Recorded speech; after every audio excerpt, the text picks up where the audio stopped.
Year 3 is titled E267. Strange title, but it reflects our core verse, Ephesians 2, 6 and 7.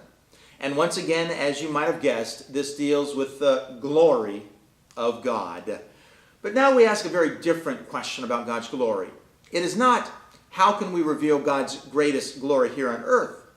But rather, how does God want to put his glory on display forever?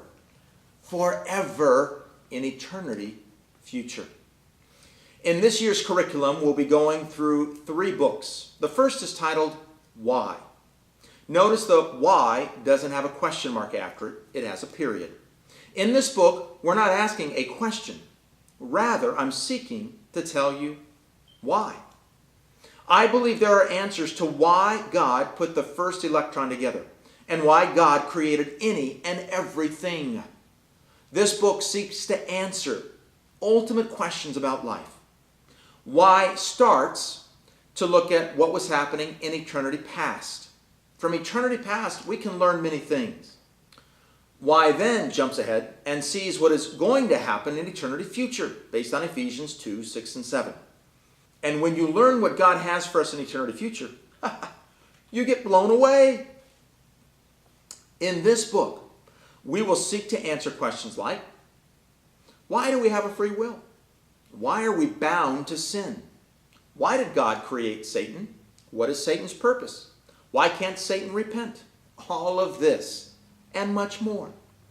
The second book we will use is God is Not a Socialist.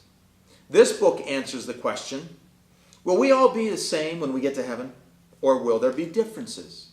If we're all the same in heaven, then there's no motivation to live a holy life. But if there are differences, what will those differences be like? And why are there differences? Bruce Wilkinson wrote an excellent book titled A Life God Rewards. This will actually be our 3rd book. It is tailored specifically for teenagers. He gives a lot of suggestions on how to live a life that will be fully rewarded and how to earn those rewards in a biblical manner. Bruce has a powerful quote which goes like this: what you believe determines where you spend eternity. What you do determines how you spend eternity. What you believe determines where. What you do determines how. If your students really get a hold of this, it will change what they text, what they tweet, how they treat their siblings, how they obey their parents, their teachers, how they treat their friends. It will affect every area of their lives and daily decisions. For our Bible study section, we're going to be looking into 2 areas. We're going to get very practical. The first will deal with the top 10 scriptural principles that are violated by Christian teenagers in the area of interpersonal relationships. As your students go through this, they will be prepared to handle 99% of all the interpersonal relationship problems they come in contact with. We are very practical here. And it will save them hours, for some weeks, and for some a lifetime of pain and grief.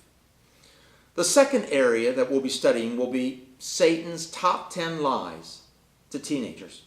We'll be looking at what are the top 10 lies Satan gives to teenagers and how to combat those. Moms and dads and teachers, you don't want to miss out on this 3rd year. If you do, what they will have learned in years 1 and 2 will be powerful, but it will be very incomplete. Get this 3rd year to help them make good, consistent daily choices to glorify God.